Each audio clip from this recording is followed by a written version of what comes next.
Hi, I'm Bob Seipel and I'm president of World Vision.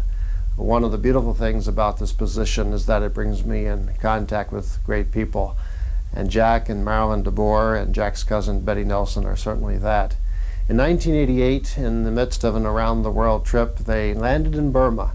Much was to happen after their touchdown. Much is still going on today. Tremendous needs, a tremendous story, a story that will stir our hearts and hopefully bring us to a point of compassion. It certainly did that with the DeBoers.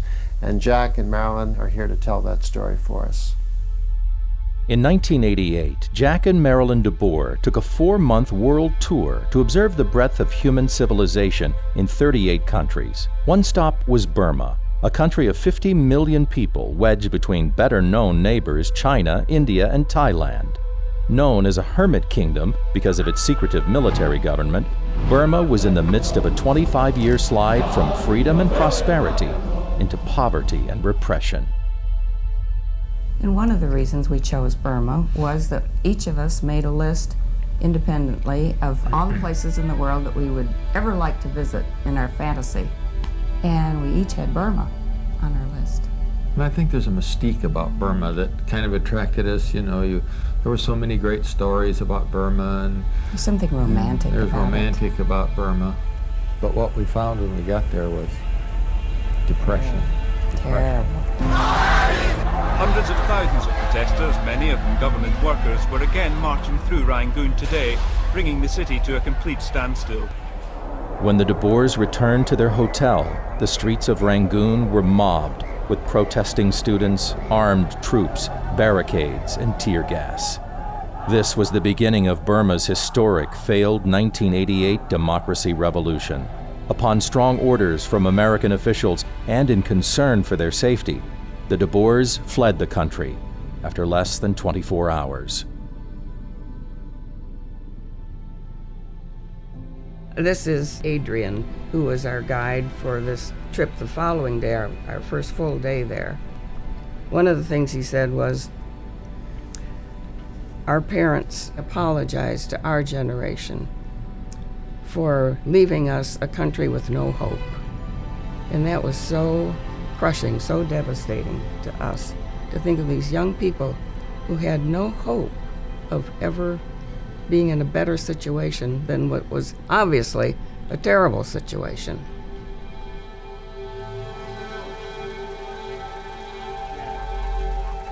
At that moment on the boat, that probably was the thing that changed us. Yes.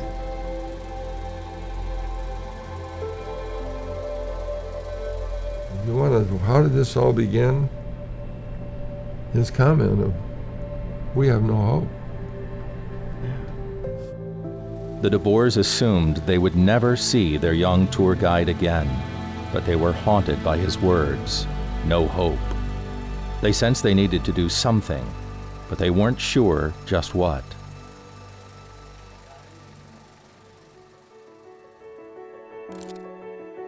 Jack and Marilyn DeBoer both come from Kalamazoo, Michigan.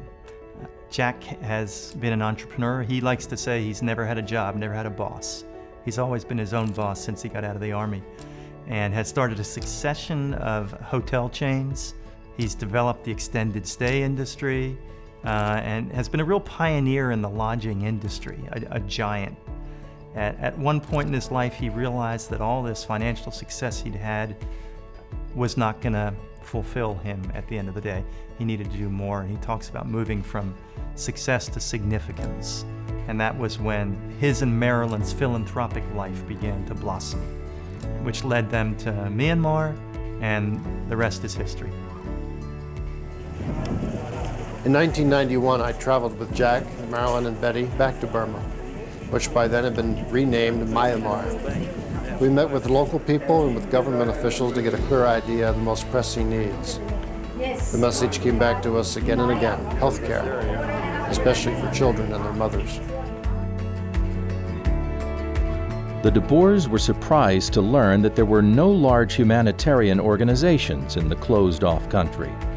So they recruited World Vision, the world's largest private charity, to help them negotiate a memorandum of understanding with Myanmar's military government. The agreement allowed the De Boers and World Vision to provide dozens of humanitarian projects around the country. Importantly, the agreement also prohibited the Americans from meddling in politics or evangelizing, or World Vision would have 24 hours to leave the country. Those early relationships and projects blossomed. Jack and Marilyn would travel 11 times to the closed-off country, where almost no other Westerners ever went.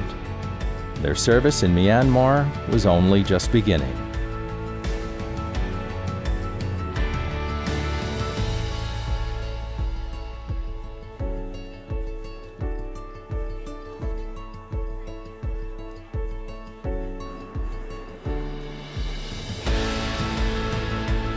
In 2010, after 3 decades of military rule, the government began an unexpected move toward democracy. The De Boers saw a new opportunity, one that would never have been possible just a few years before. Fritz Kling, president of the De Boer Foundation, traveled to Myanmar many times to plan the couple's next steps. He, Jack, and Marilyn saw a chance to invest not just in humanitarian aid, but now in helping to develop natural-born leaders for the newly opened country. So Fritz came back and said, look, we need to find people in Burma with a heart to be a builder, to be an entrepreneur, to be a charitable donor, and we need to give them the information that they need to do a better job so that there's sustainability in taking care of the poorest of the poor. The way we are going to do that is a fellowship where we'll start training them. And I applauded, Marilyn applauded, and we said, do it. The De Boers and Fritz Kling traveled around Myanmar, asking top leaders and citizens how the De Boers could best help their adopted country. Nobel laureate Aung San Suu Kyi, government officials, social workers, citizens young and old, they all agreed. Myanmar mostly needed high-capacity leaders. Myanmar's emerging leaders were resilient, bright, capable, and passionate about helping their country, but they had been left behind during decades of protests, lockdowns, curfews, travel restrictions, and a struggling economy. In 2014, they launched the De Boer Fellowship, an annual leadership program for great emerging leaders from the farthest reaches of Myanmar. Over the course of a year, fellows attend 3 one-week sessions and learn from global experts about ethics, critical thinking, design thinking, networking and collaboration, finance, communication skills, mentoring, and conflict resolution, topics very few fellows have ever studied. They are constantly reminded that much is being invested in them and that they are expected to go do good in their own areas of influence. De Boer Fellows are required to share what they've learned in their workplaces and communities. These fellow-led workshops have reached over 19,000 people in 400 sessions all around Myanmar in just over 3 years. Good evening. It's been 28 years, and to see this group added now to over 100 graduate fellows, the fellowship has more than exceeded Marilyn's and my goals. I say to all of us, go do good. Thank you. Whether they are doctors, entrepreneurs, teachers, social workers, government employees, or hoteliers like Jack, the De Boers' young friends are now the change agents that Jack and Marilyn could never have been, and that Myanmar most needs in its next season. Their stories are remarkable. Hi, this is Jack and Marilyn De Boer. We hope this documentary piques your interest in making a difference for others. We share our story with you not because we think we're so special, but really quite the opposite. We believe there are millions of people like us, people who want to help make a better world. For us, Burma, Myanmar just happened to be what moved us to action, because we were crushed by their lack of hope. You are likely moved by different things: a social cause, a need in your city or school, a religious belief, or a fight against an incurable disease. Some of you watching this film may be social entrepreneurs and destined to lead important movements, and others are moved by a desire to be part of something bigger than themselves. Either way, please keep watching. In the next few minutes, we'll share more details about our efforts in Myanmar. We hope to inform and inspire you as you go do good in your own life. After the film, we will provide a way to contact us, and we'd love to get your feedback. Thanks for your commitment to helping others. As our story shows, anyone can make a difference in the lives of others.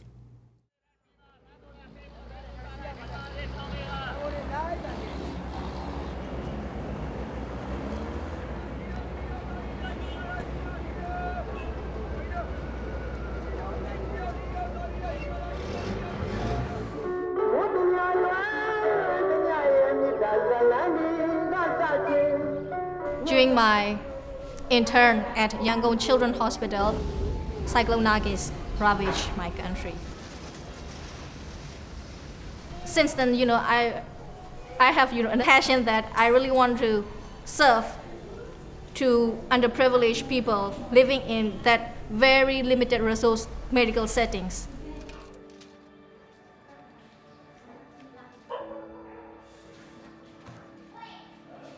One of the things I really appreciate about May's work is that she tends to and provides medical care to people who are without that, who found themselves in Yangon, which can kind of be a hostile and unfriendly city, and they come without medical care, they probably come without citizenship papers, without education, and without any family network, and May helps to provide all of them with medical care.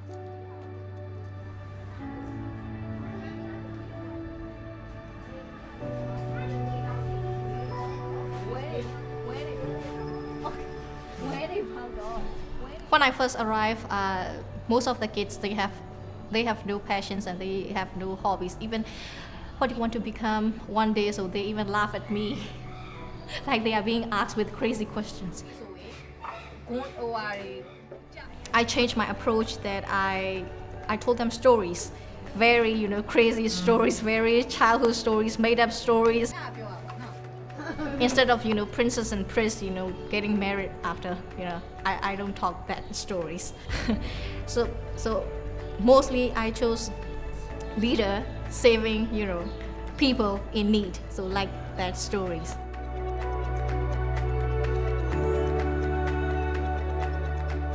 Sometimes some of the kids feel that yes, I really want to become a doctor, but how could I? So like that. So why? You have me.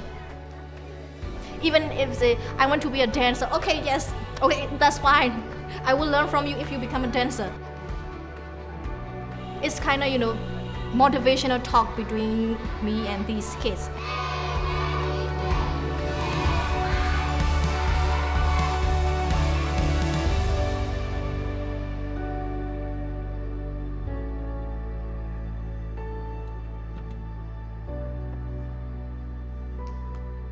You get a lot more effect in Burma with hundreds of people now working on what we're doing than if we were just still there taking care of the first couple of children we met who needed help. You cannot get only by reading, only by hearing other people's sayings, You need to see other people doing real things. It's really amazing that Jack and Marilyn, they have been supporting this country since 1988. Their heart is very close to this country and our people. Over the years, Jack and Marilyn made many new friends in Myanmar, but they always wondered what had happened to their first Burmese friend, Adrian. The de Boers asked people in Rangoon, now called Yangon, to help them search for Adrian.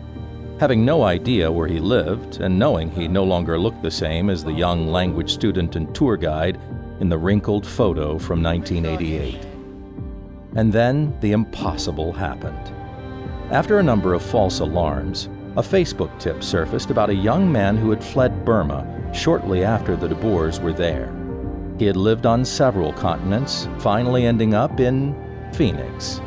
He had become a computer code writer, but he often thought back to his first job as a tour guide on the Irrawaddy River. He was Adrian.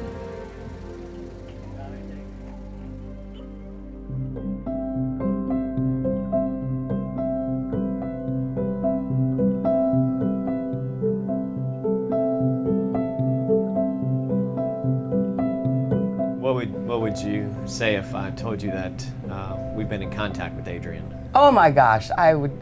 Really? Have you? You're kidding me. Tell me more. Really? There could be an opportunity for you to Would express. love to see him. I want to show him that picture.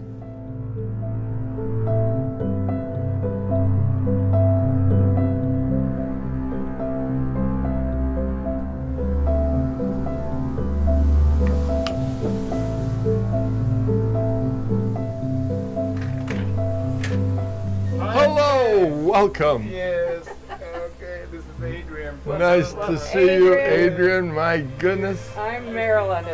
What a miracle this is to have this happen. Please come in. Please come in. Oh, what's yeah, that? you bet. Yes. Wonderful.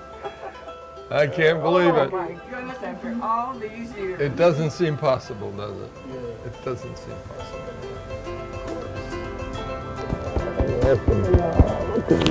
You have no idea what you started.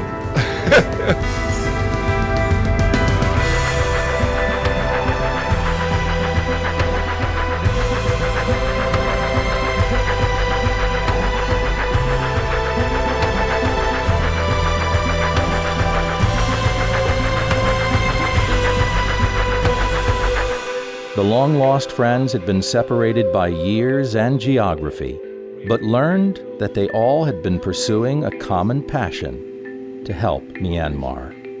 For years, Adrian has led a U.S. nonprofit that promotes democracy in Myanmar.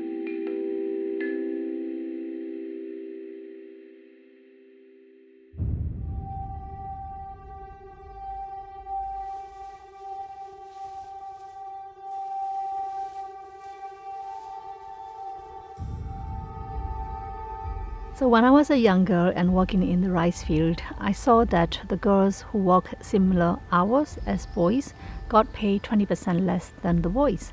I never understood it because to me, the girls work as hard as the men. Even if you are planting rice or making some kind of small task, when you need to focus and give your best and so on, there is value in it. And girls are not weaker. I remember one discussion I had with Misu, and I asked her, do people like working at your hotel? And she said, that's a very bad question. And she said, I don't want them to like it too much, because I don't want them to stay. I want them to do greater things for themselves, their families, and their country.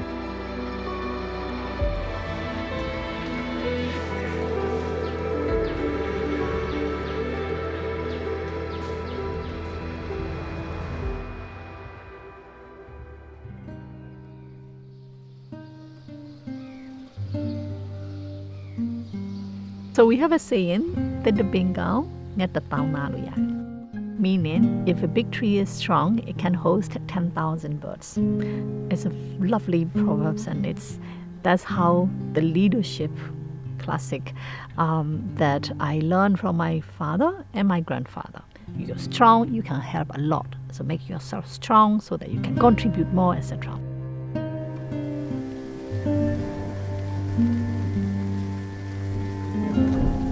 And then the cyclone Nagis hit, and guess what? The big tree, it fell.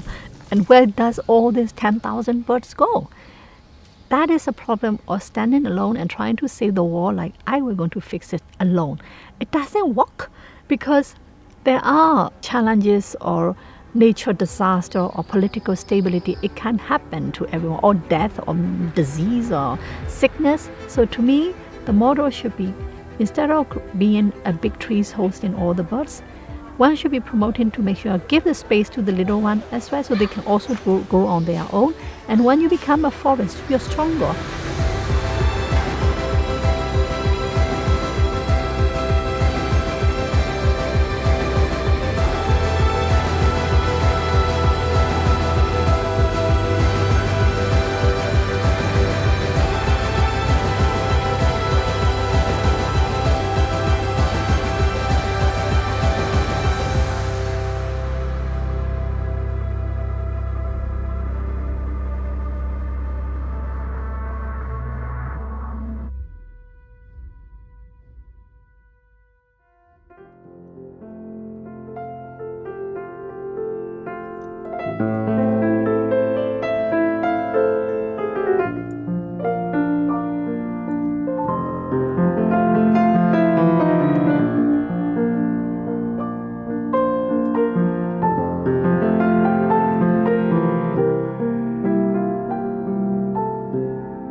How come a man who spent 48 hours in this country in 1988 and understood about what is happening to us, in that short period, the capacity that he has to understand our struggles, not many people had it, I think.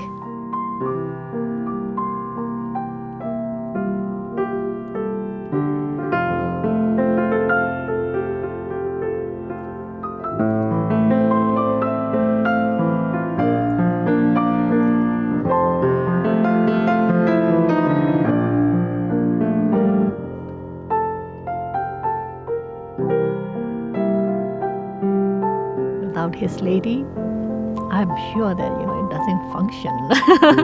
A man alone, like behind every strong woman, there is a great man, right? And I will come to that. Behind every great man, there is always a strong woman too. So I think that they are our adopted grandparents here in Burma.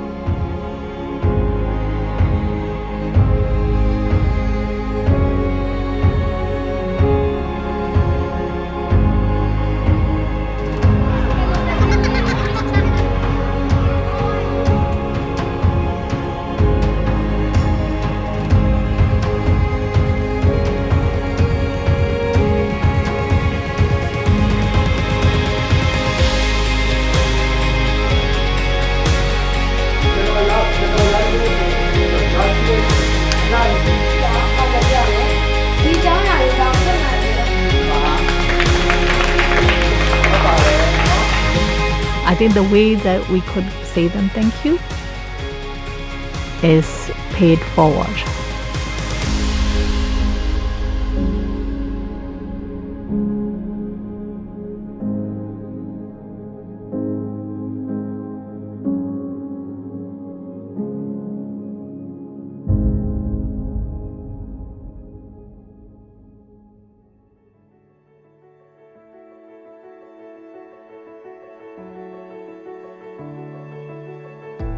This horizon, it's shining. Seems the daylight knows this is our time now. Where we're going, these dreams we're holding.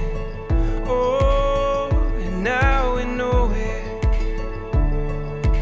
All the world is ours to take. You and me will find a way. Oh, the wonder that awaits. Here we are, forever starts today.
the daylight knows this is our time.